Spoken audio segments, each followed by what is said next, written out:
The 100 girlfriend who really love you এর দ্বিতীয় এপিসোডে আপনাদের স্বাগতম। এর আগের এপিসোডে দেখেছিলাম রেন তারও দুইটি গার্লফ্রেন্ড পেয়েছে এবং এই এপিসোডে সে দুইটি গার্লফ্রেন্ডের সাথে স্কুলে যাবে, সেই জন্য সে অপেক্ষা করতে থাকে এবং বলতে থাকে আমি অনেক খুশি, আমি 100টি মেয়ের থেকে রিজেক্ট হওয়ার পরে এই প্রথম আমার দুইটি গার্লফ্রেন্ড হয়েছে। এবং সে পুলের সাথে কথা বলতে থাকে, তখনই সেখানে হাকারি এবং কারানে চলে আসে। কারানে রেন্তারোকে দেখে বলে তুমি কি ওই পুলের সাথে কথা বলছো? এবং রেন্তারো বলে আমার এই প্রথম গার্লফ্রেন্ড হয়েছে, সেই জন্য আমি অনেক খুশি। এবং তখনই হাকারি রেন্তারোর কাছে আসে এবং তার হাত ধরে ফেলে এবং রেন্তারো মনে মনে বলে তার হাত অনেক সফট, আমার অনেক ভালো লাগছে। আর কারণে এটা দাঁড়িয়ে দাঁড়িয়ে দেখতে থাকে, তখনই রেন্তারো কারণেরও হাত ধরে এবং কারণে চমকে যায়। তারপরে তারা তিনজন মিলে হাঁটতে থাকে এবং হঠাৎ হাকারি থেমে যায় এবং রেন্তারো বলে হানাজোনো তোমার কি হয়েছে? এবং হানাজোনো বলে আমি চাই তুমি আমার ফার্স্ট নেম ধরে ডাকো। এবং কারণে ওইটা চাই, কিন্তু সে বলতে পারছিল না। তারপরে রেন্তারো তাদের দুজনের ফার্স্ট নেম ধরে ডাকে এবং তারা দুজনে অনেক খুশি হয় এবং তারা পুরো রাস্তায় নাম ধরে ডাকতে ডাকতে যায়। তারপরে তারা নাম ধরে ডাকতে ডাকতে স্কুলে পৌঁছে যায় এবং স্কুলে গিয়ে দেখে তাদের পিছন থেকে একটি ছেলে দৌড়াতে দৌড়াতে যাচ্ছে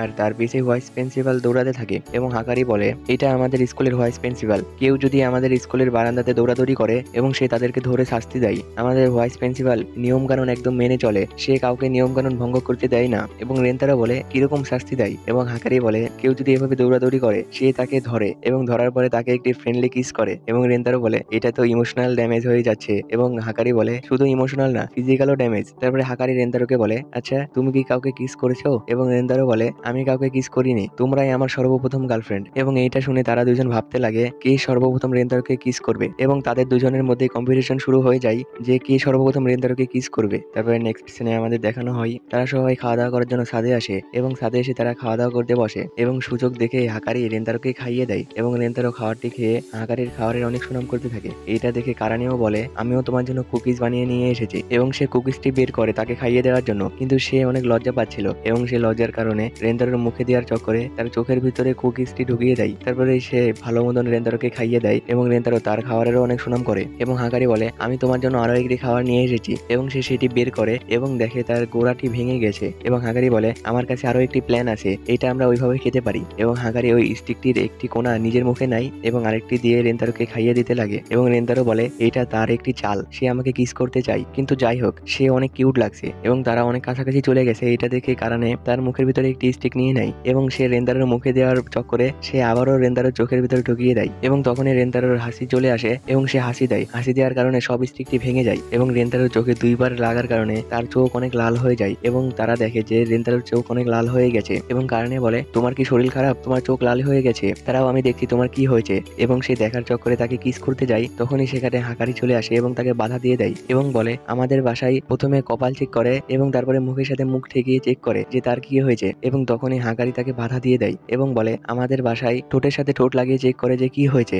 এবং সে ঠোঁটের অনেক কাছাকাছি চলে যায়, তখনই হাকারি তার বুফস দিয়ে তাকে ধাক্কা দেয় এবং সে দূরে গিয়ে পড়ে। আর বুফস হলো মেয়েদের পছন্দের দুইটি জিনিস, সে ওইটা দিয়ে কারানিকে ধাক্কা দেয় এবং কারানি অনেক দূরে গিয়ে পড়ে। তারপরে তারা দুজনে ঝামেলা করতে থাকে এবং এটা দেখে রেন্তারো বলে তোমরা দুজনকে আমাকে কিস করতে যাচ্ছ?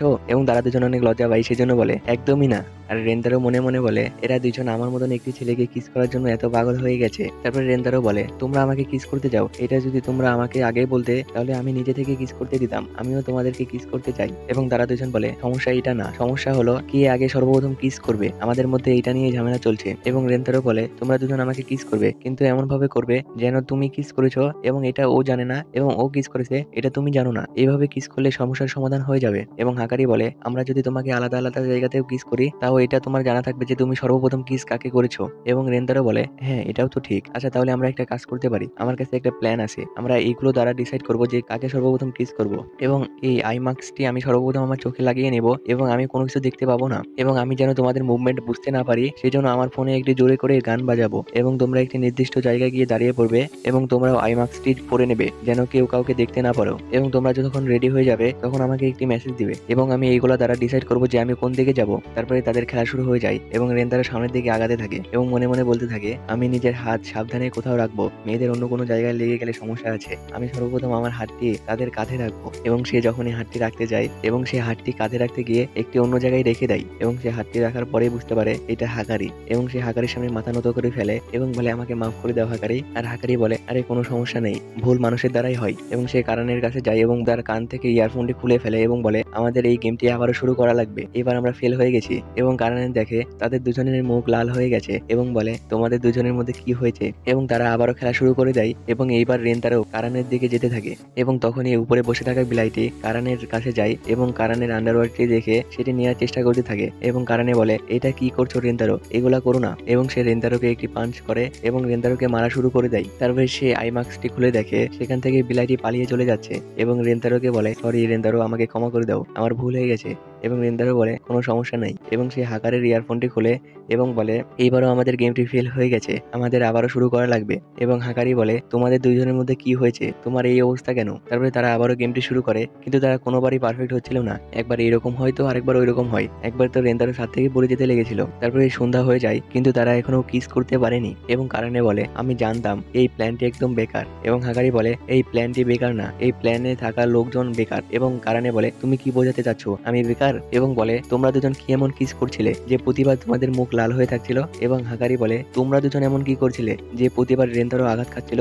এবং তারা দুজন আবার লড়াই শুরু করে দেয়। এটা দেখে রেন্তারো বলে, আমি তোমাদের দুজনকে ভালোবাসি, আমি তোমাদের দুজনকে একসাথে কিস করতে চাই, কিন্তু আমি এটা করতে পারছি না। এবং সে সেখান থেকে দৌড়ে চলে যায় এবং দুইটি মেয়ে তাদের পিছনে দৌড়তে দৌড়তে আসে এবং রেন্তারো স্কুলের বারান্দা দিয়ে দৌড়াতে থাকে এবং সে ভাইস প্রিন্সিপালকে বলে, ম্যাম আমি বারান্দা দিয়ে দৌড়াচ্ছি। এবং ম্যাম সেখানে দৌড়ে চলে আসে এবং রেন্তারোকে ধরে ফেলে রেন্তারোকে যখনই কিস করতে যাবে তখনই সেখানে কারানে চলে আসে এবং ম্যামকে থামিয়ে ফেলে এবং ম্যামকে বলে, আপনি এগুলা কি করছেন? এবং ম্যাম বলে, রুল তো রুল। এবং কারণে বলে, একটি স্টুডেন্টকে কিস করা এটা আবার কোন ধরনের রুল? এবং হাকারি একটু নাটক করতে থাকে এবং একটি পুলিশকে ডাকে এবং বলে, এখানে ম্যাম পাগল হয়ে গেছে, কেউ এনাকে থামাও। এবং ম্যাম বলে, আমি আমার চাকরি এখনই যেতে দেবো না, আমাকে অনেক টাকা পয়সা ইনকাম করা লাগবে এবং যুবক যুবক ছেলেদের কিস করা লাগবে। এবং ম্যাম সেখান থেকে দৌড়ে পালিয়ে চলে যায় এবং হাকারি রেন্তারোকে বলে, তুমি এমনটা কেন করেছো? এবং রেন্তারো বলে, আমি তোমাদের দুজনকে অনেক ভালোবাসি এবং আমি তোমাদের দুজনকে একসাথে কিস করতে চাই, কিন্তু আমি কিভাবে করবো এটা আমি বুঝতে পারছি না। এবং মেয়ে দুটি বলে, আচ্ছা ঠিক আছে, তাহলে তুমি সর্বপ্রথম একে কিস করো। এবং তারা দুজন একে অপরকে দেখিয়ে দেয় এবং এইটা দেখে রেন্তারো তাদের দুজনকে জড়িয়ে ধরে এবং মেয়ে দুটি অনেক খুশি হয়। তারপরে তারা তিনজন সাদা চলে যায় এবং রেন্তারো বলে, আমার কাছে আরেকটি প্ল্যান আছে, আমরা তিনজন একসাথে কিস করব। এটা আমার মাথায় আগে এসেছিল, কিন্তু তিনজন একসাথে কিস করতে গেলে তোমরা দুজন একে অপরকে কিস করবে, সেজন্য আমি এটা বলিনি, কিন্তু এটা করা ছাড়া এখন কোনো উপায় নেই, আমরা এমনটা করলে একে অপরকে কিস করতে পারবো। এবং তারা তিনজনে কিস করার জন্য একে অপরের হাত ধরে ফেলে এবং ফাইনালি তারা তিনজন মিলেই কিস করে ফেলে। আর রেন্তারো মনে মনে বলে, এটা দেখে মনে হচ্ছে আমরা কোনো একটি ইউএফওকে সামান করব। তো ফাইনালি তারা তিনজন ফার্স্ট কিস করে ফেলে এবং আমার মনে হয় তারা তিনজন মিলে একটি ইউএফওকে সামান করে ফেলে। তারপরে নেক্সট সিনে আমাদের দেখানো হয় তারা তিনজনে একটি লাইব্রেরিতে আসে এবং রেন্তারো তাদেরকে জিজ্ঞাসা করে, তোমরা লাইব্রেরিতে কি করছো? এবং হাকারি বলে, কালকে আমার খাবারটি তোমার অনেক ভালো লেগেছিল, সেজন্য আমি তোমার জন্য আরো রান্না করতে চাই। এবং হাকারি বলে, আমিও আরো রান্না শিখতে চাই, সেজন্য আমি এখানে বই খুঁজতে এসেছি। তারপরে তারা দুজন একটি বই নিয়ে নেয় এবং কারানে বইটি পড়তে থাকে এবং হাকারি বলে, আমাকেও একটু দেখাও। এবং কারানে বলে, তুমি আরেকটি বই খুঁজে নাও, তুমি আমার বইটি নিবে কেন? আর এইদিকে রেন্তারও বই পড়ার জন্য একটি বই খুঁজতে থাকে। তখনই সে একটি লাভ স্টোরি বই দেখতে পায় এবং সে সেটি পড়ার জন্য বার করতে যাবে, তখনই দেখে একটি মেয়েও সেটা নেওয়ার চেষ্টা করছে এবং মেয়েটিকে দেখে মেয়েটি এবং রেন্তারোর বডিতে একটু বিদ্যুতের শক লাগে এবং এটা দেখে রেন্তারো বলে, এই মেয়েটিও কি আমার সোলমেট? আর এটা দেখে মনে হচ্ছে সে 3 নাম্বার গার্লফ্রেন্ডকেও পেয়ে গেছে, এর পরের গার্লফ্রেন্ডটি এই মেয়েটিই হবে। তো দেখা যাক সামনে কি হয়, দেখা হচ্ছে নেক্সট এপিসোডে। আল্লাহ হাফেজ।